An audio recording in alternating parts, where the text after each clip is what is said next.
જ્ઞાની પુરુષ પાસે મુક્તિની ચાવી પાડી. જ્ઞાની પુરુષ પાસે મુક્તિની ચાવી પાડી.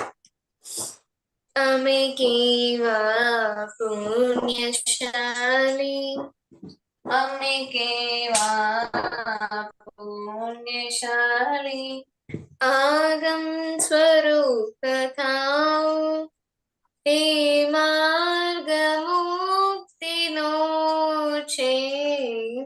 આગમ સ્વરૂપ થાઓ, તે માર્ગ મુક્તિનો છે. સક્ત ક્રમશમાં આસ્વાદ શુદ્ધિનો છે.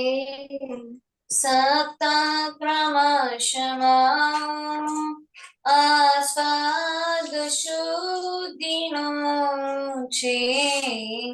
આસ્વાદ શુદ્ધિનો છે. આસ્વાદ શુદ્ધિનો છે.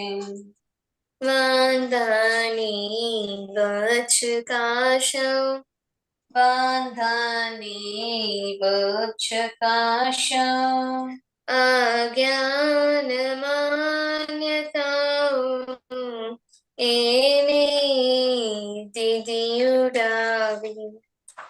અજ્ઞાન માન્યતાઓ એને દીધી ઉડાવી.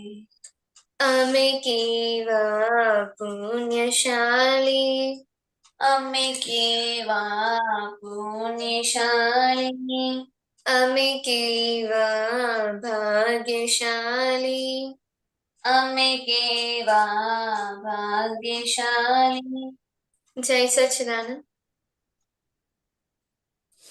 જય સચ્ચિદાનંદ. ઓકે જા. जय सच्चिदानंद। हाँ, हे राधा गांड कृष्ण विद्यालय भगवती न दुआया जाए न दुआने के प्रत्यनु न क्रिया शक्ति यादगंज कृष्ण विद्याओं का यादगंज कृष्ण विद्यालय जस्मा के प्रति किंचे आदि अभाव तिरस्कार। नो त्रिमंत्र बोला। हाँ, त्रिमंत्र। हाँ, नमो अरिहंताणम, नमो नमो सिद्धाणम, नमो सिद्धाणम, नमो आयरियाणम, नमो आयरियाणम, नमो जायाणम, नमो वसायाणम, नमो लोये सगोसाहुणम, नमो लोए सवसाहुणम। ऐसो पंचमुखारो,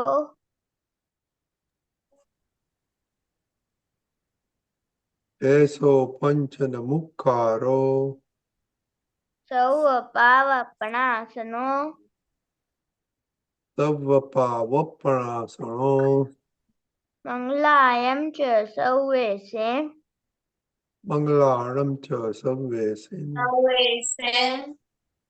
परमं हवै मंगलम, परमं हवै मंगलम।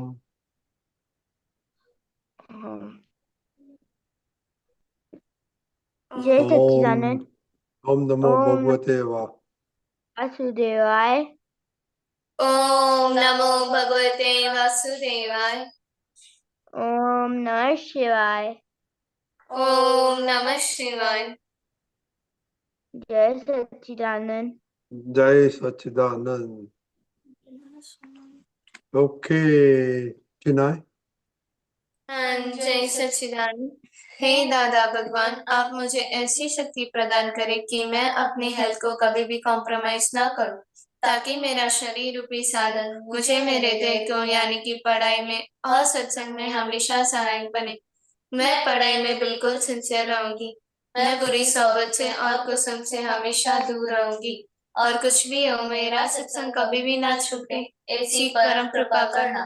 प्राप्त मन वचन काया का योग और अपनी आत्मा का उपयोग केवल परोपकार यानी कि जीव मात्र की सेवा में ही करूं, जो कि श्रेष्ठ मानव धर्म है।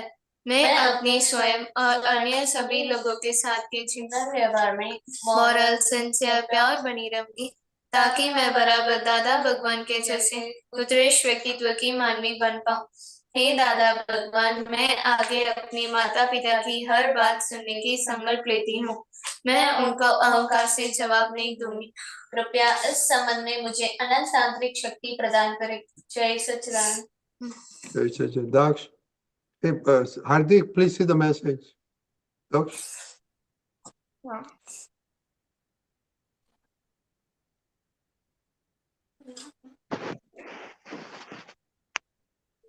हाँ Okay. Chinai, study prayer. जय सच्चिदानंद। हे दादा भगवान, मुझे पढ़ाई में समझने में जो बाधाएं अंतराय आते हैं, जो भी ऑब्स्ट्रक्शंस आते हैं, उन सभी को तोड़ने का मैं दृढ़ निश्चय करती हूँ। आप ऐसी कृपा करें कि जिससे मेरा दर्शन ऊपर का आवरण टूट जाए और मेरी पढ़ाई सही ढंग से हो, ऐसी आप मुझे परम शक्ति दे। जय सच्चिदानंद। Okay, Daksh. हाँ हे दादा भगवान, हे Hey, दादा Dada भगवान, Bhagwan. मैं आपके बच्चे हाँ मैं हम आपके हैं आपके बच्चे, दिल के हैं सच्चे, दिल दिल के के हैं हैं सच्चे, सच्चे, फिर भी हैं कच्चे। फिर भी फिर हैं भी है कच्चे। करके, काम करेंगे अच्छे अच्छे, हम करेंगे। काम करेंगे अच्छे अच्छे। जय सच्चिदानंद। जय सच्चिदानंद. Okay, separation prayer.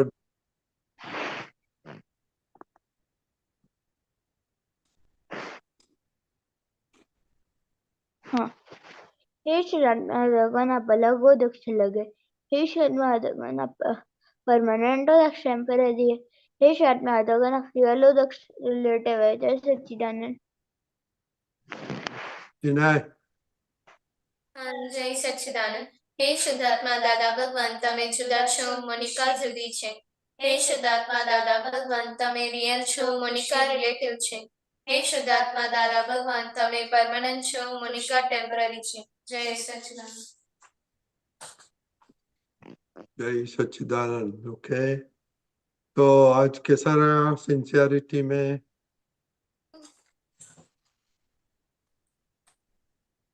चिनाई. जय सच्चिदानंद। आज मुझे वेकिंग में डी है और किसमें डी हुआ? उठने में सुबह। ओके. उसके बाद फिर मैंने एक्सरसाइज में सूर्य नमस्कार रह गई थी आज। और एक्स्ट्रा स्टडी वीक सब्जेक्ट में स्टडी करना था, वो मैंने नहीं किया आज। मैथ्स में कुछ किया? मैथ्स में मैंने 5 प्रॉब्लम सॉल्व किए थे। इसमें क्या कौन सा टॉपिक? मेंसुरेशन। क्या? मेंसुरेशन। मेंसुरेशन। वो क्या होता है? एग्जाम्पल दो. shapes and उसका area and all that, correct? हाँ, हाँ, तो किसका एरिया में प्रॉब्लम है? वो स्क्वायर शेप में एग्जांपल्स देकर सॉल्व करने के लिए कहा। नहीं नहीं, कौन सा शेप में प्रॉब्लम है? तब आता है एरिया निकालने का? हाँ, प्रॉब्लम क्यों होता है? क्या? तो प्रॉब्लम क्यों होता है एग्जाम में? सॉल्व करने सॉल्व करने। How can we help you? हम सिखा सकते हैं? जरा सोचो के मोनिका. जय सच्चिदानंद। आज मेरा इनसिंसियर में आज मैं उठने में थी और साथ ही साथ साधन में, और आज मैंने मैथ्स की पढ़ाई नहीं की क्योंकि कल प्रैक्टिकल्स थी तो मैं उसकी तैयारी कर रही थी, रिवीजन कर रही थी। ओके, कितना टाइम वेस्ट किया? आज 3 घंटे वेस्ट हुआ। बाहर गए थे? हाँ, आज उसी में और फेस्टिवल में बाहर गए गई थे? थी। Okay okay. दक्ष? हाँ, जय सच्चिदानंद। आज मेरा वेकिंग में और प्लेइंग में डी ग्रेड है, और मैं प्लेइंग में आज बाहर इसलिए खेलने नहीं गया था क्योंकि मेरा वो पेपर चल रहा है। क्या चल रहा है? पेपर। क्या एग्जाम चल रही है? हाँ। कौन सी एग्जाम चल रही है? Return test 2। Read and test, उसमें क्या होता है? Written दादा test. Written, WRITTEN. ना रिटर्न में। दादा वो अपनी एनुअल के पहले एग्जाम होती हमारी। नहीं, वो तुम्हारा क्या रिटर्न में क्या पूछते हो को? हमें क्वेश्चन पेपर दे देते हैं, उसमें से क्वेश्चन आते हैं और हमें सॉल्व करने रहते हैं। कौन सा 40 मार्क्स। सब्जेक्ट में? और ज्यादा सारे सब्जेक्ट में। अच्छा, सारे subject. Okay okay, very good. वही मैं हमको जानने का था। हाँ। Okay okay, very good. आज तो किसी ने असीम जी जयकार किया था? हाँ। देखा हुआ चिनाई ना? नहीं आज नहीं। करिश्मा, असीम जी जयकार किया था? नहीं। आज कुछ स्टडी किया? हाँ, इसमें क्या स्टडी किया आपने? तमिल। तमिल? हाँ, ओह, वेरी गुड। अभी एक्सपर्ट हो गए? कैसे स्टडी करता है तमिल में आप?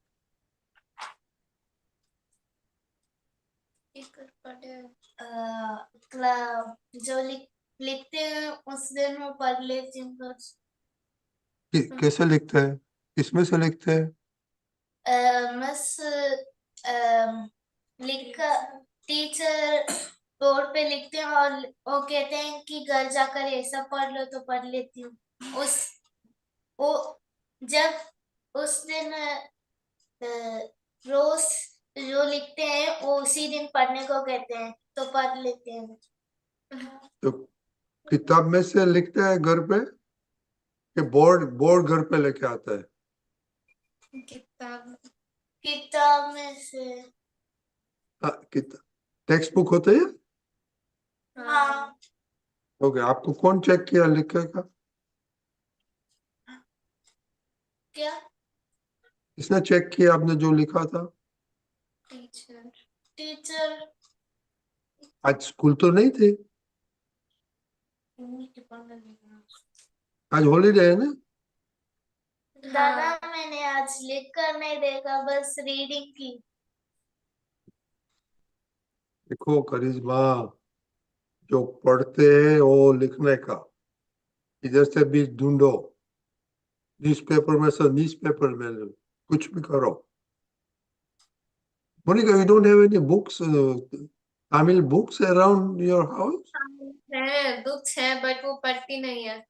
देती हूँ तो पढ़ो। ओके, तो पापा को बोलो कि दादा ने बोला है करने का। दादा वो पढ़ने के लिए देती नहीं है। पहले वो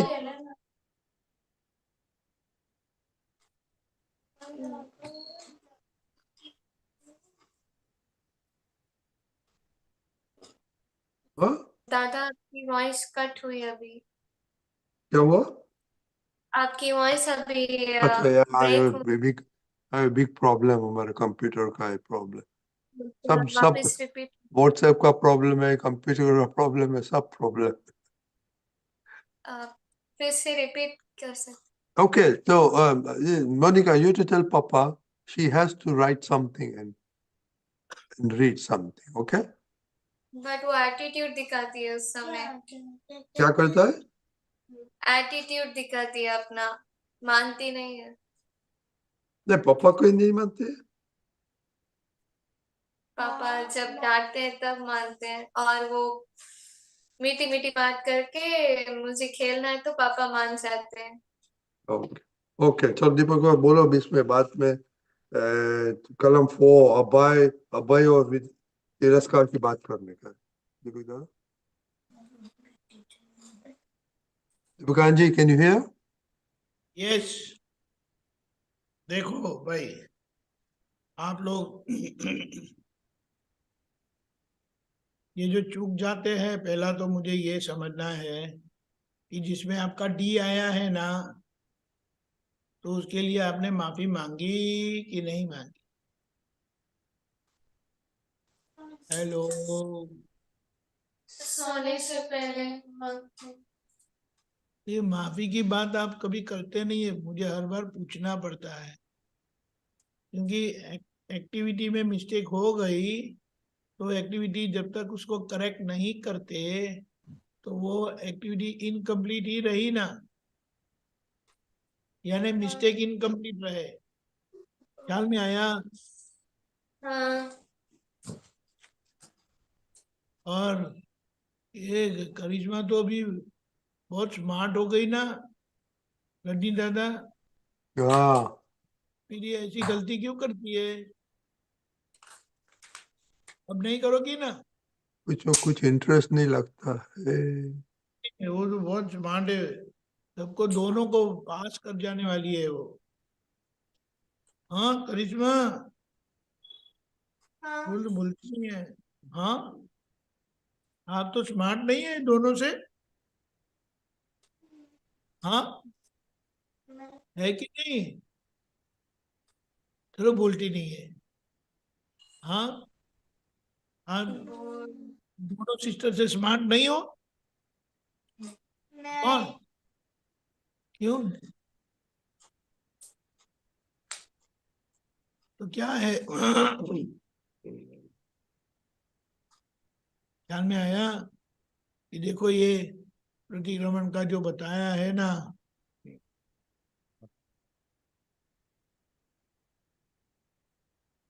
मोबाइल की झंझट नहीं है ना कि है? नहीं नहीं, मोनिका, इधर से પેલા અહીંયાથી કરો ને, પેલા ભૂલ हाँ, થાય તો શું કરવાનું?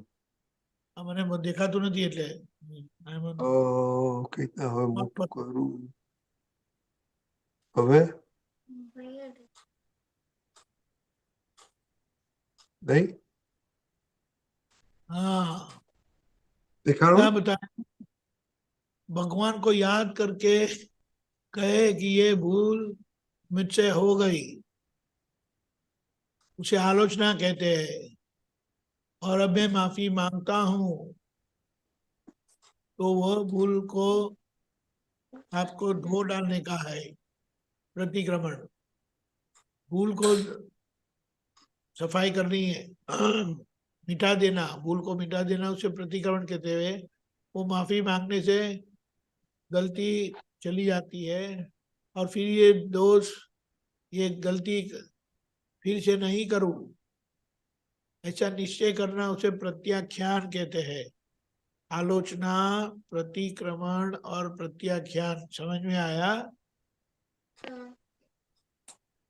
भूल को याद करके, याद करने की कि ये मुझसे ये भूल हो गई है, यानी एक्सेप्टेंस। समझ में आया? हाँ।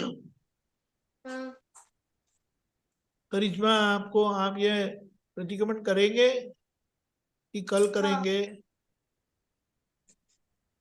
देखो, गलती करने का छूट है आपको, गलती करने की छूट है, लेकिन प्रतिक्रमण चूकने की छूट नहीं है, प्रतिक्रमण करना है। समझ में आया? हाँ। ऐसा है। क्लियर? ओके। और झूठ बोलते तो नहीं है ना आप? हाँ करिश्मा, अरे मैं बुढ़ा हो गया, अभी थक जाता हूँ, जल्दी बोलो। आप झूठ बोलते कि नहीं बोलते हैं? बोलती हूँ थोड़ा थोड़ा कि बहुत बोलती हो? हाँ, हेलो, थोड़ा थोड़ा बोलती हूँ। हाँ, बोल रहे हैं हाँ, थोड़ा थोड़ा बोलती हूँ। थोड़ी थोड़ी बोलती हो, चलो ठीक है, तो चलो अच्छा है, वो ज्यादा नहीं बोलना। और माफी तो बस इस तरह से निश्चय करने से आपका झूठ बोलना बंद हो जाएगा। झूठ बोलना अच्छा है कि बुरा है? बुरा। आप डरपोक बिल्ली है क्या? हैं? वो डरपोक बिल्ली है ना, झूठ बोलती है। क्या क्या बताया? हैं? ठीक है, समझ गई ना? हाँ। और ऐसा बताया है कि निश्चय करने के बाद फिर भी गलतियां होती रहती है, तो बार बार निश्चय करना चाहिए। बार बार निश्चय करेंगे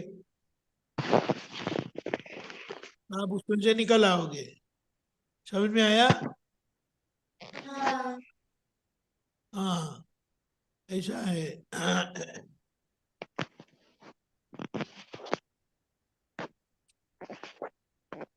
मोबाइल गेम खेलते हो कि नहीं?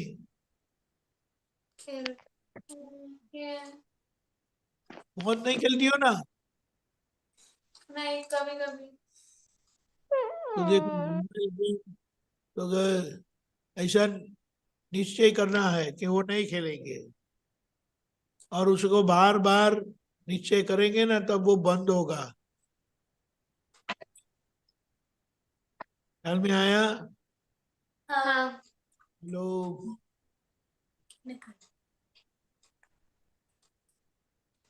ख्याल में आया ना अभी? हाँ। हाँ। इसीलिए हमें जागृत रहना है, क्योंकि दादा भगवान जैसे परफेक्ट होना है ना। हाँ। अभी फोर्थ कलम बताया ना? हाँ, देखो, फोर्थ कलम क्या है? किसी भी देहधारी जीवात के प्रति किंचित मात्र भी अभाव, तिरस्कार न किया जाए, न करवाया जाए, कि कर्ता के प्रति न अनुमोदन किया जाए, ऐसी परम शक्ति आप मुझे दो। तो आपको अभाव तिरस्कार आता है? सब लोगों को अभाव का तो मतलब क्या क्या है? अभाव और तिरस्कार क्या होता है? अभाव का खुशी? मतलब डिसलाइक। नहीं नहीं, खुशी खुशी। अच्छा, बोलो बोलो। खुशी, अभाव और तिरस्कार का मीनिंग क्या होता है? इधर देखते हैं और कुछ नोट्स में नहीं लिखने का है। अभाव और तिरस्कार शब्द आता है ना, उसका क्या मीनिंग होता है? मोनिका, अब हाँ बोलो हाँ। बोलो, खुशी बोलो। नहीं, प्रदीप दादा ने बोला था कि अभाव हमें बार बार होता है, तिरस्कार होना ही नहीं चाहिए हमें। अभाव हमें छोटी छोटी बातों से जल्दी अभाव हो जाता है। एग्जाम्पल दो मोनिका।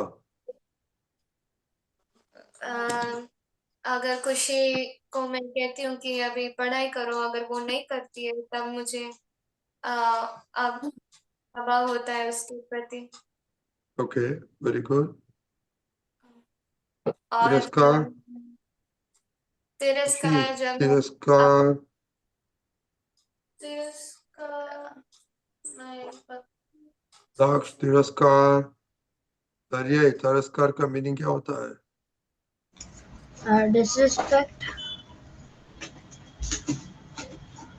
ओके, दीपक दादा, उन लोग को मालूम नहीं है क्या तिरस्कार होता तिरस्कार का मतलब एक्सट्रीम अभाव, उसको हेट्रेड बोलते हैं, एक्सट्रीम डिसलाइक। और हेट्रेड जब होती है ना, तब सामने वाले की प्रेजेंस हमें अच्छा नहीं लगती है। सामने वाले की प्रेजेंस अच्छी नहीं लगती है, ये समझ में आया? हाँ ऐसा बोला था, you can't stand the person, you can't bear the person. तो ये ऐसा बोला जाता है कि पाणी भर्યું છે बहुत इस प्रकार सामान्य लगता है,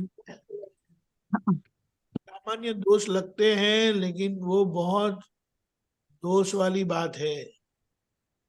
इससे बहुत दोष बनता है, क्योंकि सामने वाले पर हम सीधा अटैक करते हैं। ख्याल में आया?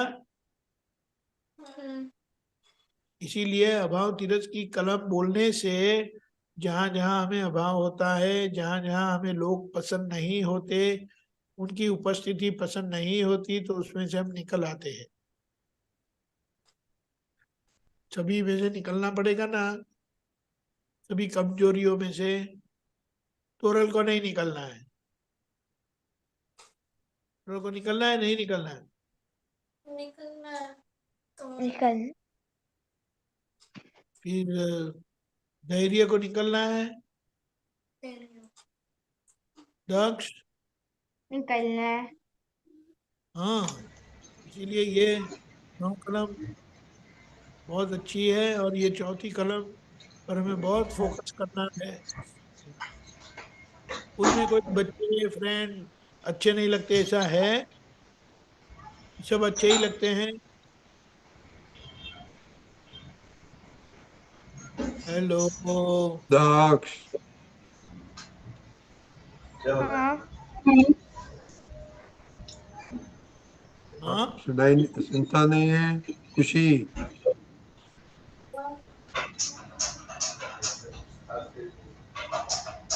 बोलिए। नहीं कुछ तो होते हैं ना कि अच्छे नहीं लगते हैं। अच्छे लगते हैं। सब अच्छे लगते हैं? नहीं सब अच्छे नहीं लगते हैं। हाँ सब अच्छे नहीं लगते हैं। हाँ, तो जब सब अच्छे नहीं लगते तो फिर हमें उसका प्रतिक्रमण नहीं करने का है।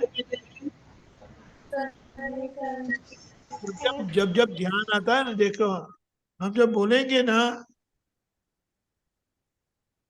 हम जब बोलेंगे, ये चौथी कलम बोलेंगे ना, तो अंदर एक जागृति बनेगी, और उस जागृति से हमें पता चलेगा कि ये लोग हमें पसंद नहीं आते, स्कूल में, घर में, अड़ोस पड़ोस में।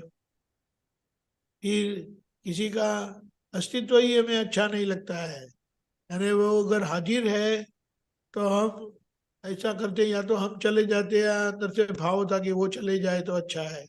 ऐसा भी होता है ना कभी कभी।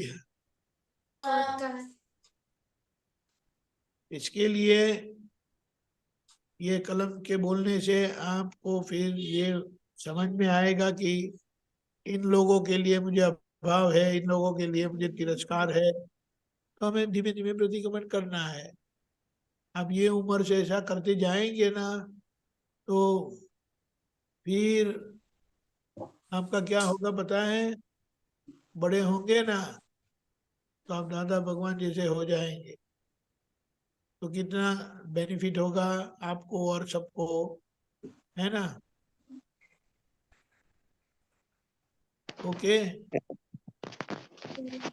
हाँ क्या बताया ऐसा दीपक दादा ने?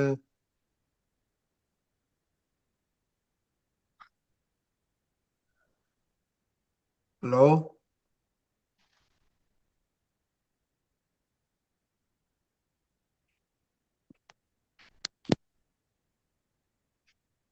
क्या बताया दीपक दादा ने कि दीपक दादा ने ये बोला कि हम मीनिंग बोलना है अभाव तिरस्कार का। जो नो वट एवर जो आपने हर सुना। हाँ, तिरस्कार का मीनिंग मुझे ये समझ में आया कि एक्सट्रीम अभाव। हमें हमारे सामने कोई हमें लाइक, मेरा एग्जांपल है, मुझे एक दीदी पसंद नहीं आती है हमारे यहाँ की, वो जब भी सामने आती है मुझे उनका अभाव हो जाता है बहुत ज्यादा तिरस्कार। और उस अभी मुझे पता चला कि वो तिरस्कार होता है। मुझे वो जब भी दिखती है तब वो अभाव होता है बहुत ज्यादा ही। वो अभाव नहीं है, तिरस्कार है। और झूठ नहीं बोलने का है हमें। और अब हम जब भी अभाव होता है उससे हमें उस समय हमें प्रतिक्रमण कर लेना चाहिए। और जब भी हमें याद आता है तो प्रतिक्रमण कर लेना है। और प्रतिक्रमण करके निश्चय हमारा टूट जाता है। निश्चय बार बार करना है तो हमारा निश्चय पक्का होता जाएगा। जय सच्चिदानंद। Okay, Monica, anything to add? नहीं, हमें जागृति बनाए रखनी है। और किसी आपको किसी पे किसको अभाव तिरस्कार आता है? मुझे जब मेरी कोई बात नहीं मानता है तब मुझे बहुत अभाव होता है। और तिरस्कार तब होता है कि जब मैं मना करती हूँ तब भी वो करते नहीं है तो बहुत होता है। ओके, तो अभी मालूम पड़ गया ना? हाँ। You need to avoid that. ठीक है दीपक दादा? राइट, समझ में आ गया ना? तो ये कलम आप सिर्फ बोलते रहना है। तो अपने आप दादा ने क्या कहा है कि ये सब कलमों में उन्होंने इतनी सारी शक्ति डाली है कि जैसे जैसे हम बोलते जाएंगे तो हम हमारे से जो जो ऐसी गलतियां होती रहती है तो अपने आप वो हमें याद आएगी गलतियां, और हम उसका प्रतिक्रमण प्रत्याख्यान करेंगे। ख्याल में आया? हाँ। जैसे हम छोटे होते हैं ना तो पोएम बोलते हैं, प्रेयर बोलते हैं, तो अब वो बोलते बोलते कैसे हमें सब सीखने को आ जाता है, समझ में आ जाता है। उसी तरह से जब भी फ्री होते हैं तो इस तरह से ये कलम का, और अभी तो खास चौथी कलम का फोकस रखना है। ख्याल में आया? ये कलम बोलने हाँ। से जब जब हमारी गलतियां होती है ना तो हमारे माइंड में बेल बजती है और हमें पता चलता है कि अरे ये गलत हो गया, अरे ये गलत हो गया। अब जब पता चलता है कि मुझसे ये गलती हो गई, आप तुरंत दिल से दादा से माफी मांग लो तो आप मुक्त हो जाएंगे उस गलती से। करेक्ट? हाँ। यही सच्चिदानंद। ओके, जय सच्चिदानंद। जय सच्चिदानंद। जय सच्चिदानंद। जय जय सच्चिदानंद। सच्चिदानंद।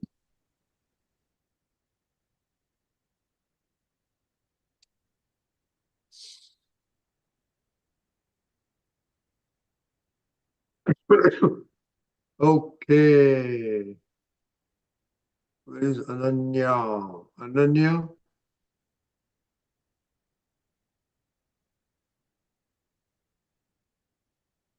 जय Ananya. सच्चिदानंद दीपक दादा, जय सच्चिदानंद जय रवि दादा। ओके, કયું પદ છે આજે? ઉપજાવે સંયમ પરિણામ। સીડી ક્યાં છે? કઈ સીડી ખબર છે? ના દીપકાજી, સીડી can you bring it, or I can, if I know CD, I can get it.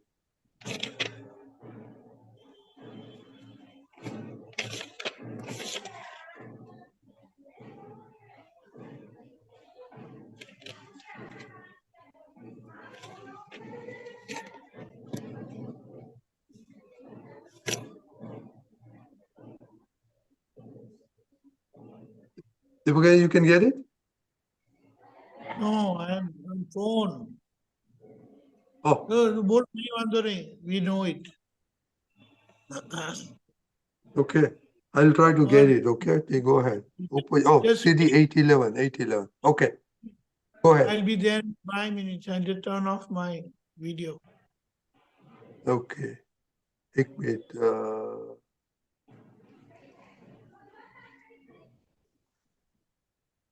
811 કહ્યું ને? અનન્ય 811, right? हाँ मे बी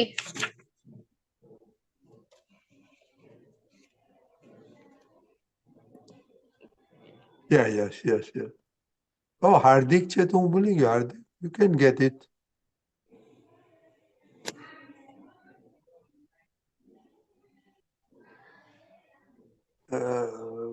Okay.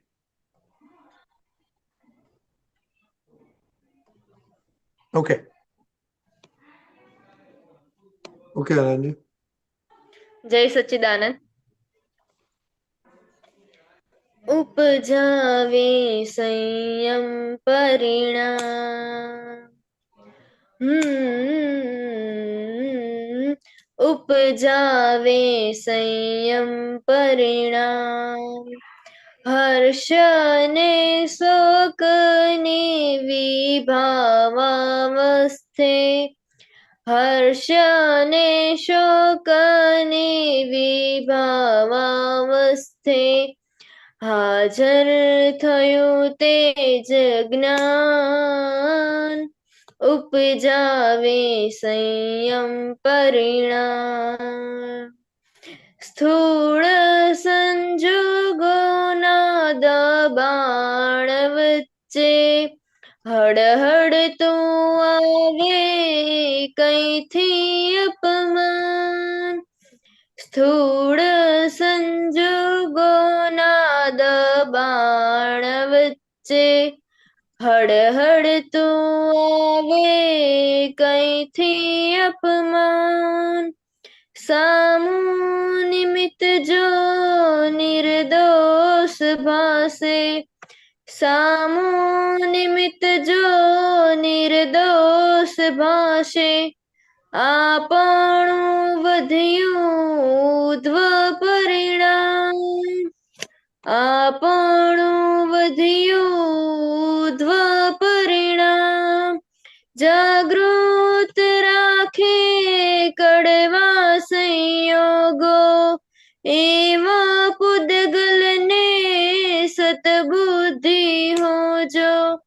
જાગૃત રાખે કડવા સંયોગો એવા પૂદગલને સદબુદ્ધિ હોજો। સત્તા વ્યવસ્થિત જાણ ઉપજાવે સંયમ પરિણામ। ઉપજાવે સંયમ પરિણામ। ગમે તે પ્રસંગ ફાવતો લાગે દૂધમાં સાકર ખુદ પોતે જે નાખે। સમ્યક બુદ્ધિ પ્રજ્ઞાની પાંખે વાતાવરણને હળવું જ રાખે। આપણું સ્પંદન કોઈને ના વાગે। શુદ્ધ નિષ્કંપન સ્વસંગે જાગે। असंग स्वरूप ध्यान उपजावे संयम परिणाम। हर्ष ने शोक ने विभावावस्थे हाजर थયું तेज ज्ञान। उपजावे संयम परिणाम। जय सच्चिदानंद।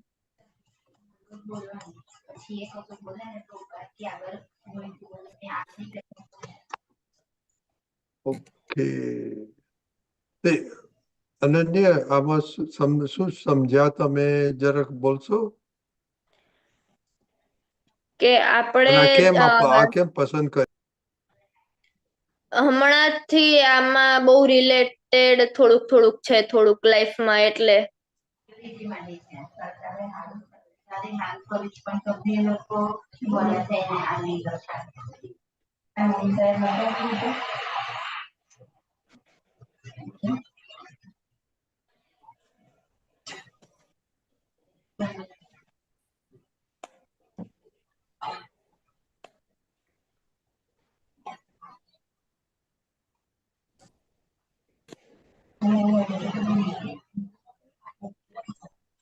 શું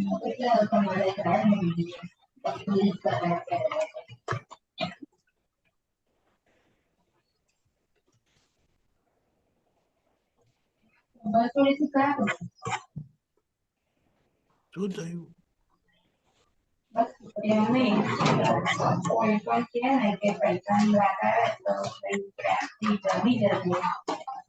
અર્જુનભાઈ,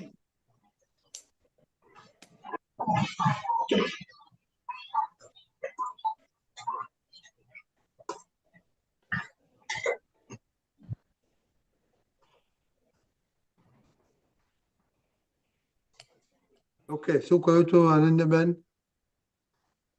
આ થોડુંક આજે રિલેટેડ લાગ્યું એટલે. ઓ, શું આજે છે? કયું શું પરિણામ આવ્યું આજે? ના એટલે એમાં છે ને કે સ્થૂળ સંજોગોના દબાણ વચ્ચે હળહળતું આવે કઈથી અપમાન. તો આજે દાદુ જોડે થોડુંક થઈ ગયું હતું, તો દાદુ થોડાક ગુસ્સેથી બોલ્યા ને તો એમને નિર્દોષનો જોવાણા દોષ દેખાઈ ગયો દાદુનો. એટલે દોષ દેખાણો એટલે તો પછી તમારું રિએક્શન આવ્યું? દાદા સામે તો કઈ ના બોલી પણ અંદરથી બગડ્યું થોડુંક. ઓકે, દાદા એવું શું કહ્યું કે તમને કે અપમાન થઈ ગયું? ના હું કોલેજેથી આવી ત્યારે દાદુ ટીવી જોતા હતા. હું થોડીક વાર ફ્રેશ થઈને પાછી ટીવી જોવું તું મારે થોડીક વાર, ત્યારે દાદુ ટીવી જોતા હતા, ત્યારે દાદુએ ના પાડી.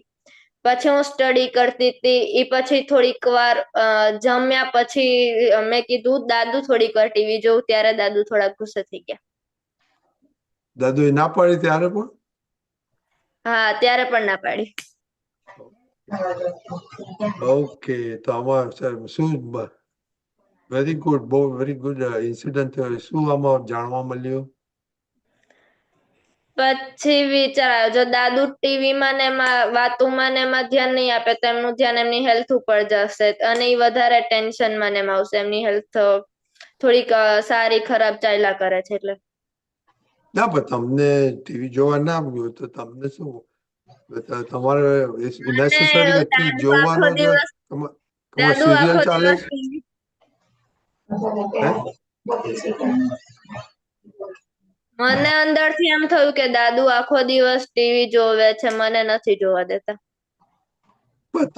તમારે તો કોનો ચાન્સ પેલા હોવો જોઈએ? દાદુનો. હા, તમારે તો બીજું કેમ કઈ સિરિયલ કે એવું જોવો છો તમે? ના મીન્સ અમુક વાર ન્યૂઝ હોય, અમુક વાર સિરિયલ હોય, ફિક્સ નથી. કેમ કે બહુ ટીવીમાં એટલો ઇન્ટરેસ્ટ નથી, પણ 5-10 મિનિટ જોઈ લઉં. હા, ઓકે, 10 મિનિટ, ઓકે. ના, પણ ના મળે તો તમારે કે બીજું કરો, પદ શીખવા સમય નેક્સ્ટ વીક નું પદ શરૂ કરી દેવાનું, રાઈટ? Practice, right? રાઈટ. ભાઈ દાદુ નું આપણે we have to respect. Deepakaji, you are back? Yes. Okay, go ahead. અપમાન. આપણે કેવું છે, આપણે વિજ્ઞાનની દ્રષ્ટિએ જોઈએ, મને કશું જોઈએ છે ને તો આ જગતમાં મને કોઈ ના પાડી શકે એમ નથી. આ સમજાય?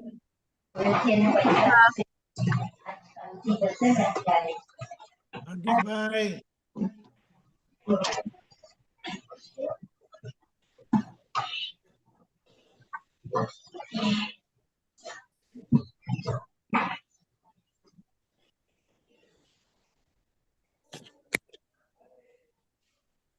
ઓકે, શું કીધું કે મને કશું જોઈએ ને તો મને મળે જ, અને જ્યારે ના મળે ત્યારે મારે શું સમજવાનું કે એનો ટાઈમ હમણાં નથી.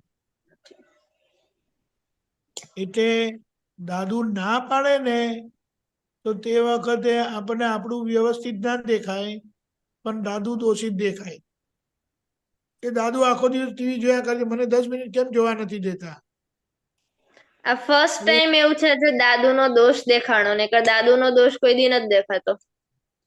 એ બરાબર છે, પણ જ્યારે દેખાયો એટલે તો પકડાયું ને? પણ આપણે શું હા. કહીએ, દાદુને કીધું, દાદુ મને ખાલી 10 મિનિટ જોવું છે, એવું કશું કીધું નહીં, અને ના. ખાલી અંદર બધું ડિસ્ટર્બ થઈ ગયું. એટલે આપણે આપણી વાત છે ને સ્પષ્ટતાથી કરતા શીખવાનું છે. આવી રીતે દાદુ તમે પછી જુઓ, મને ખાલી 10 મિનિટ જરા ફ્રેશ થવા જોઈએ છે. આપણે કીધા પછી પણ ના હોય, એને કહેવાનો મતલબ શું કે આપણે આપણા પ્રયત્ન કર્યા. કે દાદુને કીધું ખાલી 10 જ મિનિટ દાદુ, તો ઘણી વખત એનું સોલ્યુશન આવી જાય. પણ આપણે કહીએ નહીં ને એટલે પછી વાત ઊંધી થાય. હવે 10 મિનિટ કીધું અને સમજણ આપી દીધું તો થઈ ગયું ક્લિયર, અને નહીં આપ્યું તો હવે સમજવાનું કે કરેક્ટ છે, હમણાં આપણા ભાગે વ્યવસ્થિતના ઓર્ડર પ્રમાણે ટીવી જોવાનું નથી. એવું નથી? એવું જ છે. આ તો છે ને, તમારે હમણાં બહાર જવું હોય ને, એકદમ વરસાદ પડે તો આપણે કોને બ્લેમ કરીએ? વરસાદ પડે છે એટલે. યા તો પછી આપણે બહાર જવું હોય ને બધી ગાડીઓ બંધ થઈ ગઈ તો તો કોને બંધ ગાડીને કરાવી? ના, કોને બંધ કરાવી? વ્યવસ્થિત. ના, ગવર્મેન્ટનું ઠેકાણું નથી. સમજાયું? એટલે આપણે સમજાયું. ધીમે ધીમે આ વાત સમજવાની છે. આનો એક દાખલો હું બહુ ક્વિકલી આપું કે મહાવીર ભગવાને એમના આગલા અવતારમાં એવો અભિગ્રહ કરેલો, ને અભિગ્રહ કહે છે કે આવી આવી શરતો હશે ને ત્યારે જ હું ભિક્ષા લઈશ, એટલે હું વોરાવીશ. વોરાવીને વોરીશ. ખબર પડી? તેમાં શું હતું ખબર? રાજકન્યા, ટકો મુંડો, વાળ કાઢેલા, પગમાં બેડી, 3 દિવસનો ઉપવાસ, ભિક્ષામાં બાકડા, આંખમાં આંસુ, પછી ઉમરાની એક પગ બહાર અને બીજો પગ અંદર. આ 7 કન્ડિશન હતી એમની. હવે વિચારો, એ 7 કન્ડિશન અભિગ્રહની નેચરલી પૂરી થઈ 3 મહિના ને 25 દિવસે. એ 3 મહિના ને 25 દિવસ લગી રોજ 2 વખત 3 વખત નીકળતા હતા, પણ આ શરતો પૂરી નહોતી થઈ, અને કુદરતી 3 મહિના ને 25 દિવસે આ શરત પૂરી થઈ ને એમણે ભિક્ષા લીધી. તો કોણે પૂરી કરી? વ્યવસ્થિત. અને 3 પછી પૂછે છે મને, વ્યવસ્થિત કરીને? વ્યવસ્થિત પૂરી કરી. અને જે 3 મહિના ને 25 દિવસ લાગ્યા એમાં કોઈનો દોષ ખરો? ના. એને શું કહેવાય? એમના ભાગે 3 મહિના ને 25 દિવસ ભૂખા રહેવાનું લખાયેલું હતું, પણ એ 3 મહિના ને 25 દિવસ પછી કોઈ પણ જાતના પ્રયત્ન વગર સ્વાભાવિક આ અભિગ્રહ પૂરો વ્યવસ્થિત શક્તિએ કર્યો, કુદરતે કર્યો. એટલે હવે આપણે આપણી ઈચ્છાઓ જોઈએ. હવે આપણી ઈચ્છાઓ એ એટલી કોમ્પ્લિકેટેડ નથી. તો તમને ટીવી જોવા ક્યારે મળ્યું? પછી કે મળ્યું જ નહીં ત્યાર પછી? નથી મળ્યું. ક્યારની વાત છે? તો આજની વાત છે ને, સવારની. 3 વાગ્યા પછીની. દાદુ સુઈ જાય છે ખરા? હા, અત્યારે દાદુ રૂમમાં જ છે, બધા જોડે બેઠા છે. ના, પણ એટલે રૂમમાં એટલે સુઈ જાય છે ખરા? ટીવી નો રૂમ ફ્રી છે? હા, અત્યારે ફ્રી છે. એટલે શું કહેવાય? જ્યારે ટીવી ફ્રી હોય ત્યારે આપણી પાસે ટાઈમ નહીં હોય, આપણી પાસે ટાઈમ હોય ત્યારે ટીવી ફ્રી ના હોય. તમે દોષ કોનો? કોઈનો નહીં. નહીં, ભોગવે તેનો. એટલે અત્યારે તો મારો જ થાય ને. મારો નહીં, અનન્યાનો. અનન્યાનો. તો મારો કે ને એટલે પછી શોર્ટ સર્કિટ થઈ જાય. ખ્યાલ આવ્યો? હા વિજ્ઞાન એટલે વિજ્ઞાન. એટલે વિજ્ઞાન પ્રમાણે આપણે બધા પાસા મૂકીએ ને તો આપણો જવાબ સરખો આવે. અને એક પાસું ઊંધું પડે તો જવાબ ઉલટો આવે. એના જવાબદાર આપણે થઈએ. હવે સમજાયું? હા જો દાદાજી દાખલો આપતા હતા કે વકીલનો ફોન આવ્યો ને નીકળવા માટે જલ્દી કીધું, બેનને કીધું કે તમે જલ્દી જલ્દી જમવાનું બનાવી દો, અને તપેલી ઉચકતા સાણથી છટકી ગઈ ને તપેલું ઊંધું પડી ગયું. મેં કે કોણે પાડ્યું?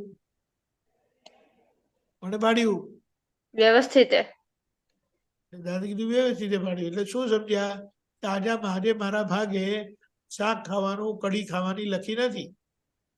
તો કે ભાખરીને શું કહેવાય અઠાણું આપી દો, ભાખરીને છૂટો આપી દો અને ઉકેલ લાવો. સમજાયું? હા આપણને એમ લાગે આ બધી વાત આપણે કરીએ, સમજાવતી વખતે બીજાને કદાચ સમજાવીએ પણ સારા સારા ડાયા થઈને, પણ જ્યારે આપણા ભાગે કંઈ પણ આવે ને ત્યારે આપણી પરીક્ષા કહેવાય. એ પરીક્ષામાં આપણે ફૂલ માર્ક્સે પાસ થવાનું છે. ત્યારે આપણે દાદાના મહાત્મા સાચા. સમજાયું? હા જે વ્યક્તિ નિમિત્ત બનતા હોય છે ને તે આપણને નિમિત્ત જેવા લાગતા નથી, અને આપણે એમના માટે દોષ ભાવ થાય છે. સમજાયું? હા અને એ તો સારું કહેવાય ને. ના એટલે આ વાત સમજી જવાની કે આજે મારે એન્ટરટેનમેન્ટ માટે ટીવી નથી તો કઈ બીજું શોધી લેવાનું. આપણે બીજું તો કશું હોય કે ના હોય? હોય. હોય જ. પણ આપણે સમજવાનું કે આજે જેમ કે ને કઢી ખાવાની નહોતી પણ આજે અઠાણું ને ભાખરી ખાવાની હતી, એટલે એ ખાઈને જતા રહેવાનું. જે તે રસ્તે ફાઇલનો સંભાવ્ય નિકાલ કરવાનો. ખ્યાલ આવ્યો? હા હવે વિચાર કરીએ કે દાદુએ ના પાડી અને તું રૂમમાં એકદમ ગુસ્સે થઈને ભણવા બેસે તો તારાથી ભણાય? ના મગજ કેટલું બધું આડું ચાલે ને. હા પણ એની સામે તે એમ નક્કી કર્યું કે મારા ભાગે હમણાં ટીવી નથી એન્ટરટેનમેન્ટ માટે, તો કંઈ બીજું એન્ટરટેનમેન્ટ કંઈ શોધી કાઢે, અને એ 10 મિનિટ જોઈને પાછી ભણવા બેસી જાય તો કેટલું પ્રફુલ્લિત રહે ને મન. હા સોલ્યુશન થઈ જાય. એટલે શું થાય, 10 મિનિટનું પ્રોબ્લેમ પછી કદાચ 2 કલાકે ચાલે, 5 કલાકે ચાલે, ડિપેન્ડ. અને ઉપરથી સામા દોષિત દેખાય, સામાના માટે ભાવ બગડે, અભાવ તિરસ્કાર થાય, કેટલા બધા પરિણામ અંદર ઊભા થાય ને આપણો ટાઈમ બગડે. સમજાયું ને? હા એટલે આ રીતે આપણે આ દાદાના વિજ્ઞાનને વાપરીને જીવી જવાનું છે. આપણે વાત કરતી વખતે તો બધું એ કરીએ. ખબર પડી? હા રાત્રે દૂધ નહીં હોય, આ તો એ બીજો એક દાખલો, એક્સ્ટ્રીમ દાખલો છે. બિસ્કિટ છે પણ દૂધ નથી, અને પાણી છે તો પાણીમાં બોડીને દૂધ બિસ્કિટ ખાઈ લેવાની, શું ફરક પડે? બિસ્કિટને વાંધો છે? ના પાણીને વાંધો છે? ના હા, આપણે મસ્ત એન્જોય કરીને ખાઈ લેવાનું, વાર્તા પૂરી. જે તે રસ્તે આ સમય એવો છે ને, જે તે રસ્તે ધક્કા ગાડી હોય છે ને, એવું ખબર છે ને? ધક્કા ગાડી હા એવી રીતે ધક્કા મારીને ગબડાવીને આપણે પાર પાડવાનું છે કામ. કારણ કે આ કાળ છે ને બધો બાધા પીડા વાળો છે, વિઘ્નો વાળો છે, એને જો અંતરાય વાળો છે. હવે એ બધું મસાલો છે આપણી પાસે, અને આપણે બીજાને દોષિત જોઈએ ને આવું સરસ વિજ્ઞાન મળેલું છે. લોકો પાસે તો વિજ્ઞાન નથી, આપણે તો વિજ્ઞાન મળેલું છે. એટલે આપણી પ્રસન્નતા, આપણું શું કહેવાય, પ્રસન્નતા કહેવાય, આપણો આનંદ, આપણો ઉલ્લાસ ક્યારે જાય નહીં. એ બહુ મોંઘી વસ્તુ છે. સમજાયું? અને આ હા. જ્ઞાનથી આપણને સીધું પ્રાપ્ત થયેલું છે. ખ્યાલ આવી ગયો? હા. હવે આવું થાય તો આપણા શ્વાસ કેટલા બગડે? ના, હવે નો બગડે. હે ને?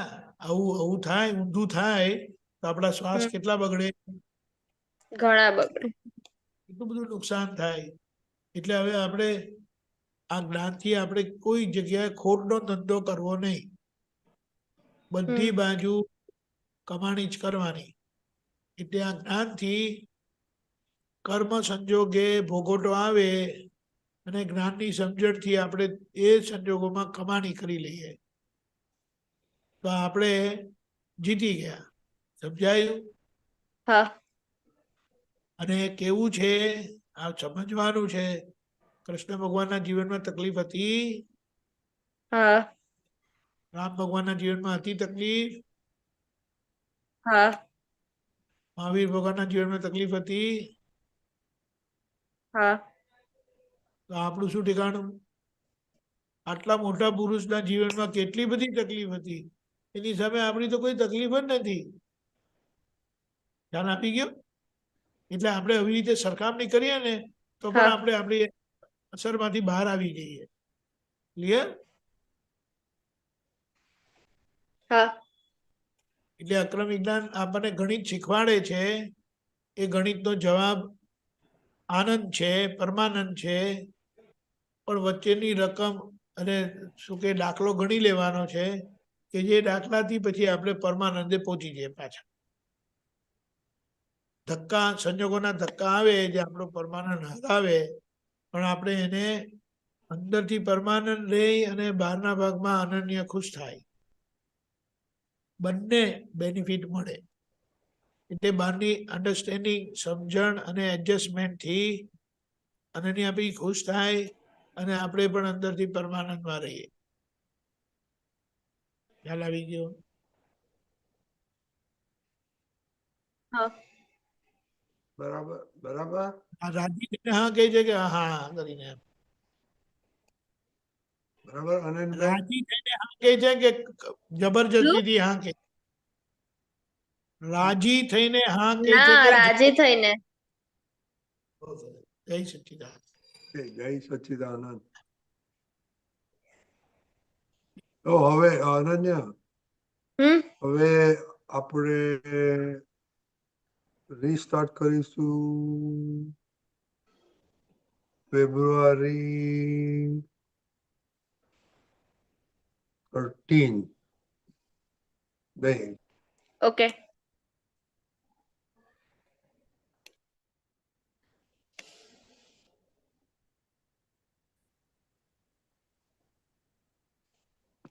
ઓકે? કશ્યપભાઈ,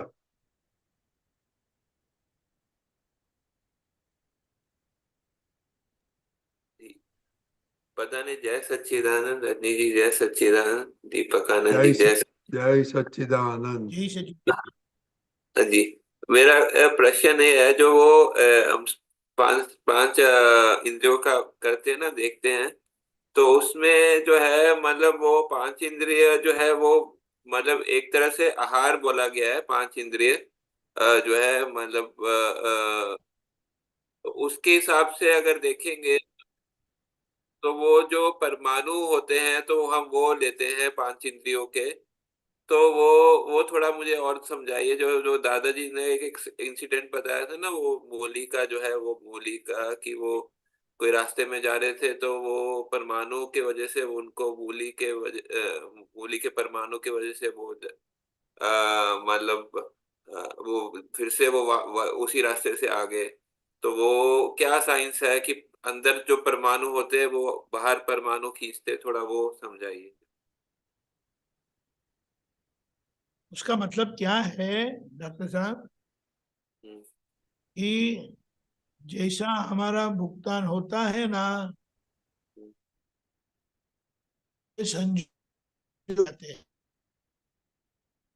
जैसे वैसे कि दादा ने अपने उदाहरण देते हुए कहा, जैसे कि जी जी दादा भगवान एक जगह पे जाना चाहते थे, वो रास्ता बदल गया और रास्ते में उन्होंने वो सिंगोड़ा बोलते हैं ना, क्या बोलते हैं गुजराती में, सिंगोड़ा के सिंगोड़ा। काला काला होता है ना। हाँ, सिंगाड़ा सिंगाड़ा बोलते हैं। हाँ, वो रास्ते में मिले सिंगाड़ा और उन्होंने खाए। तो दादा ने सोचा कि ये यहाँ से कैसे ये रास्ते से आना हुआ, तो बोले ये सिंगोड़ा खाने का था ना, इसीलिए रास्ता बदल गया और इस तरह से उनको सिंघाड़ा खाने का था और रास्ता, और फिर घर गए। समझ में आया? हाँ, तो मतलब कि हम जो भी चीज देखते हैं हमारे सामने, वो हमारे अंदर परमाणु उसके पड़े हुए हैं। सामने वाले भी जो चीज हमारे सामने करते हैं, जो एक्शन करते हैं, उसके परमाणु हमारे अंदर पड़े हैं, उसका ऐसा। विज्ञान, सब परमाणु पड़े हैं, यानी उससे जुड़ा हुआ भुगतान जो है ना, हम्म। वो भुगतान में से गुजरना पड़ता है। अभी जो उस सत्संग में जो परिस्थिति से उस अभी जो परिस्थिति से सत्संग गुजर। सत्संग में जो हमने सुना, वो भी परमाणु हमारे अंदर पड़े हुए हैं, ऐसा ऐसा है। Correct, correct. अच्छा। और तो और, एक बार सुनने से कई बार पता नहीं चलता है। वो हम्म। 5-10 बार सुने, ओ आप ये कहना चाहते थे, बोले कब का तो ये कहता हूं मैं। हमें आया। तो हमको कई बार ऐसे लगता है ना कि वो सामने वाला गलत कर रहा है, लेकिन वो हमारे अंदर परमाणु पड़ रहे हैं, हेलो, तभी हमारे सामने आया वो संजोग, ऐसा ऐसा है ना। फिर से दोहराइए, क्या बताया? कई बार हम देखते हैं कोई व्यक्ति कोई कार्य कर रहा है, तो हमको लगता है नहीं ये गलत कर रहा है कार्य जो है, लेकिन जो है कि वो परमाणु हमारे सामने पड़े भी, हमारे अंदर भी पड़े हैं वो परमाणु, तभी वो हमारे सामने वो कार्य कर रहा है। जैसे नहीं, कि उसका मान लो मतलब क्या होता कोई है? जैसे मान लो कोई दो व्यक्ति हमारे सामने झगड़ रहे हैं, ठीक है, तो हम झगड़े के परमाणु हमारे अंदर भी पड़े हुए हैं ना। नहीं नहीं, ऐसा नहीं है। फिर जब सामने वाले झगड़ते हैं हम्म, तो आपके अंदर क्या होता है वो देखना है। हमें नहीं क्या नहीं, होता है, देखो, मेरे ये क्वेश्चन हमें पूछ रहा हूँ हमें कि राग सामने द्वेष है। वाले दो दो व्यक्ति झगड़ रहे हैं, वो हमारे सामने वो क्यों आया, संजोग क्यों बना है, उसका रीजन क्या है, वो हमारे वही सामने तो क्यों आया। बताता हूँ, जी वो बताता हूँ जी। कि आपके अंदर क्या चलता है वो देखो। हाँ, वो तो ठीक है। दो झगड़ रहे हैं, वो अपने कर्म के संयोग से झगड़ रहे हैं। आपको सुनाई देता है कि नहीं? नहीं, वो ठीक है, कर्मों के हिसाब से झगड़ रहे हैं, लेकिन हमारे सामने वो झगड़ रहे हैं, वो है ना। मेरी हाँ, बात तो पूरी होने देते नहीं और बीच में बोलेंगे तो क्या करूंगा मैं। अच्छा अच्छा, बताइए। वो कर्म के हिसाब से झगड़ते हैं, लेकिन आपको अंदर एक दूसरे, वो दो के बीच में आपको राग द्वेष होते हैं। हाँ तो हाँ। वो है झगड़े का संजोग, और आपके राग द्वेष खुले होते हैं। हम्म। या समझ में हाँ। आया? तो वो कभी हमें मौका मिल जाता है, अरे हम तो मानते थे कि ऐसे में राग द्वेष नहीं है, लेकिन अरे ऐसे में भी राग द्वेष है, तो ये भी प्रतिक्रमण करना पड़ेगा, समझना पड़ेगा। समझ में आया? नहीं, मैं आपसे वो एग्री हूं कि राग द्वेष होते हैं, वो सही नहीं है, लेकिन मैं वो मैं पूछ रहा हूँ कि वो मतलब कि जो दो व्यक्ति हमारे सामने लड़ रहे हैं, वो संजोग क्यों आया, मतलब उसका कॉज, वो इफेक्ट है ना, तो उसका कॉज क्या है। नहीं, राग द्वेष है ना, इसीलिए वो राग द्वेष ये अंदर क्या होता है ना, उससे आपको पता चलेगा कि वो बाहर जो आया है ना। हाँ देखो, लोग तो हाँ झगड़ते ही रहते हैं, हाँ। कहीं ना कहीं झगड़ा हो ही रहा है, हम्म, ठीक है, लेकिन हम्म। आपको देखने में आता है, जानने में आता है और आपको असर होती है, वो आपका हिसाब है, ये बात समझना अच्छा है। अच्छा, आपने बोला कि वो हमारे अंदर राग द्वेष पड़े हैं, इसलिए जो है वो ऐसा संजोग आया, ऐसा हाँ, ऐसा। इसीलिए देखो महावीर भगवान को राग द्वेष नहीं थे तो हाँ। वो दोनों को देखकर भी वो स्वस्थ रह पाए थे। उन्होंने समझ लिया कि ये जो मार रहा है वो जानता नहीं है कि मारने का परिणाम क्या है। फिर कहा ये जो मार खा रहा है वो पहले गलती करके आया इसलिए वो मार खा रहा है। तो वो हाँ पूरा समाधान हो गया। अभी तो तो उनको उनको कुछ नहीं हुआ। हाँ तो आपने बोला हमारे अंदर राग द्वेष पड़े हैं, ठीक है। तो उसमें फिर हम उसमें उसमें मेरे को ऐसा जैसे जैसे आपने ये बताया, तो उसमें जो है ये दृष्टि से देखने से जो है वो सामने वाले के दोष थोड़ा अगर हम देखें तो सामने वाले के दोष फिर कम मतलब लगते हैं, और हमारे अंदर पे फोकस होता है कि हमारे अंदर राग द्वेष पड़े हैं। सामने वाला जो भी कर रहा है वो कर रहा है, वो व्यवस्थित है, उसके हिसाब है, लेकिन हमारा हिसाब नहीं है। तो हमें उससे तो उससे हमारा उससे हम दोषित हमारा दूसरे को दोषित देखने से बच जाते हैं, मतलब ये थोड़ा मैं सामान देख लेने का है अंदर। ये मौका में मिलता है हमारे अंदर झांकने का, देखने का, समझने का और सुधारने का। हाँ हाँ हाँ। वो बहुत हेल्पफुल आपने बताते ना, वर्ल्ड इज आवर प्रोजेक्शन, तो वो बहुत हेल्पफुल रहता है, ये मैं बता। हाँ, और रिफ्लेक्शन। हाँ हाँ ठीक है, ठीक है। जय सच्चिदानंद। यही जय सच्चिदानंद। सच्चिदानंद।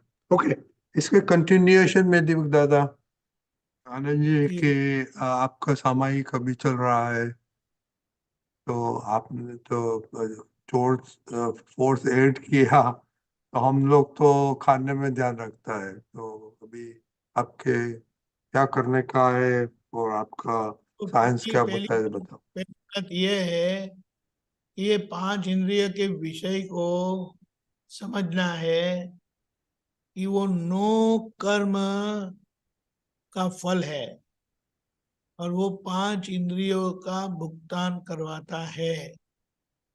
अभी हमने जो लिया है वो स्पर्श, स्वाद, सुगंध और आंख का है लिया है। तो अभी आंख के साथ कॉम्पोजिट या कंप्लीट करेंगे तो क्या होता है वो देखते हैं। और खाने के समय में ये उपयोग बड़ा मदद रूप होता है, वेरी इंपॉर्टेंट। तो आपको खाने थाली में परोसते हैं ना, अरे हाँ गुजराती ने के हिंदी थाली में पीरसे ने तो जुए એટલે જુએ એટલે ખબર પડી જાય ને કે આ શું છે કેવું છે કરીને। એટલે જોવાના ભાગમાં આપણે બધાનો કલર જોઈએ, તેલ છે નથી। દાખલા તરીકે આજે હું મારી વાત કરું, ખાધા પછી છેલ્લા ખબર પડી, મને ડાઉટ હતો પણ એક્સક્લુઝિવ ટેસ્ટ આવ્યો નહીં। પછી એમણે મેં જોયું તો મેં કીધું કે તમે આમાં લસણ નાખેલી હતી એમ। કે સોરી મને ખબર નહોતી। એટલે મેં કીધું કે મને પહેલેથી જરા ડાઉટ ગયો તો પણ ક્લિયર એકદમ ખ્યાલ નહીં આવ્યો। એટલે ખાતો કે પછી છેલ્લા તો લસણની કડી જ મોઢામાં આવી।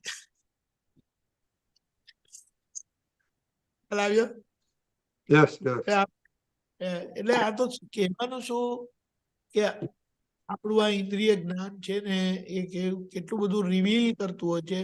સુગંધ પણ આવી, ટેસ્ટ પણ આવ્યો, પણ એનો એક્સક્લુઝિવ આવ્યો નહીં। એટલે મેં કીધું હશે એમ કરીને। અને ખાસ એમણે કીધું કે ના इसमें कुछ नहीं डाला है એમ કરીને કીધું। એટલે મેં કીધું કે બરાબર છે। પણ પછી કડી આવી ને જેવી તેવું તરત સમાધાન થઈ ગયું કે અંદર છે ભાઈ। પહેલા હોત ને એટલું બધું ઇરિટેશન થાય ને કઈ વાણી એવી નીકળે, વ્યવહાર એવો આડોઅડો થઈ જાય। પણ આવી રીતે થયું એટલે પછી મને ખબર પડી કે કોઈ પણ પરિસ્થિતિ એના એંધાણ આપતી જ હોય છે, ઇન્ડિકેશન આપતું જ હોય છે। પણ આપણે ખોવાયેલા હોય છે, જાગૃતિ નથી હોતી, એટલે પછી એની ક્લેરિટી થતી નથી। છતાં આપણે શું સમજીએ કે આ બધો વ્યવહાર, ખાલી થતો વ્યવહાર અને બધા સંજોગોમાં ગમો અણગમો આવ્યા જ કરતો હોય છે। તો એને આપણે સારી રીતે છુટારીને જોઈએ એટલે એ ગમા અણગમાના ભોગવટામાંથી આપણે નીકળતા જઈએ ને આપણા સબ પરિણામ ખુલ્લા થતા જાય. આ બધાનો હેતુ આ છે કે આ 5 ઇન્દ્રિયોનો ખરેખર આ 5 ઇન્દ્રિયોનું બ્રહ્મચર્યમાં આપણે આવીએ છીએ કે 5 ઇન્દ્રિયમાં આપણે શુદ્ધ ઉપયોગ કેવી રીતે રાખી શકીએ. 5 ઇન્દ્રિયના ભોગવટામાં ક્રિયામાં આપણે જોયું, વિચારોમાં જોયું, વાણીમાં જોયું. એટલે હવે આ 5 ઇન્દ્રિયોને આપણે જોતા એટલું બધું લાંબુ ને વિશાળ છે ને કે ખાવાના ભાગમાં બહુ સરસ થાય. એને ઝીણું ઝીણું જોવાનું, ખૂબ ચાવવાનું, પણ જોયું કે સરખું ચાવતા બી નથી અને ધડાધડ અંદર નાખતા જ જાય, ગબડી જ જાય અંદર. અને એનું પરિણામ શું આવે તો જરૂરત કરતાં વધારે ખવાઈ જાય, નંબર 1. બીજું કે ખાવાનું સરખું ચવાતું નથી એટલે પછી પેટને લોડ વધી જાય. એટલે પછી જમ્યા પછી થોડો આરામ કરવો પડે, કારણ કે પેટને ટાઈમ આપવો પડે ને, ફ્રી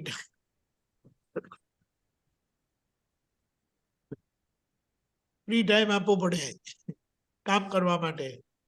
એટલે કે થોડા આડા પડવું પડશે. છેલ્લા કઈ નહીં તો 10-15 મિનિટ શું પાવર નેપ કરીને પણ લઈ લે.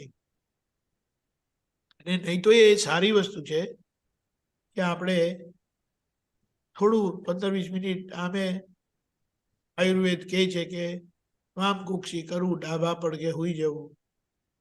પણ આ કહેવાની વાત એ છે કે આપણે એના પર જાગ્રત રહીએ તો પછી ધીમે ધીમે આજે 5 ઇન્દ્રિયોના ભોગવટામાં જે આપણે ખોવાઈ જઈએ છે, એની લપ રહે છે, માથાકૂટ રહે છે, કકડાટ રહે છે, ખેંચાખેંચી રહે છે, એમાંથી નીકળી જઈએ ને આપણે આ બધામાંથી જે મને ભોગવવાનું આવ્યું, જે ભોગવટો આવ્યો ને એ મારો હિસાબ હતો, એ મારું વ્યવસ્થિત હતું. અને એ વ્યવસ્થિત આપણને સમજાતું જાય અને સમજાતું જાય એટલે પછી આપણે કાચબા જેવા અંદર રહીશું. 5 માથા સાથે 4 પગ અંદર લઈને. એટલે પછી શિવજીના દર્શન કરવા માટે, શિવજીનો અનુભવ કરવા માટે, શુદ્ધાત્માના અનુભવ કરવા માટે આપણે પાક્કા થતા જઈએ. જય સચ્ચિદાનંદ. Very good. જય સચ્ચિદાનંદ. હવે આપણો ટાઈમ થઈ ગયો છે તો શ્રીમંત બોલો. હાર્દિકભાઈ પ્લીઝ ફોલો કરજો.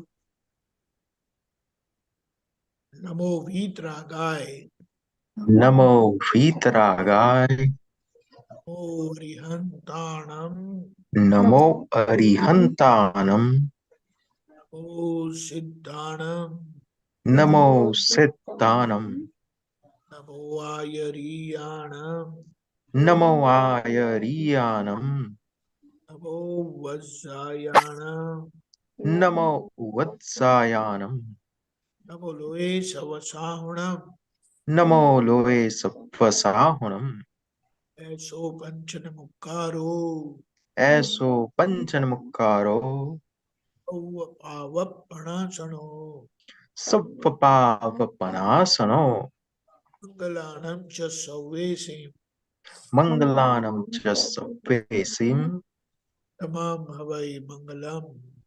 પદ્મામ હવૈ મંગલમ. ઓમ નમો ભગવતે વાસુદેવાય. ઓમ નમો ભગવતે વાસુદેવાય. ઓમ નમઃ શિવાય. ઓમ નમઃ શિવાય. જય સચ્ચિદાનંદ.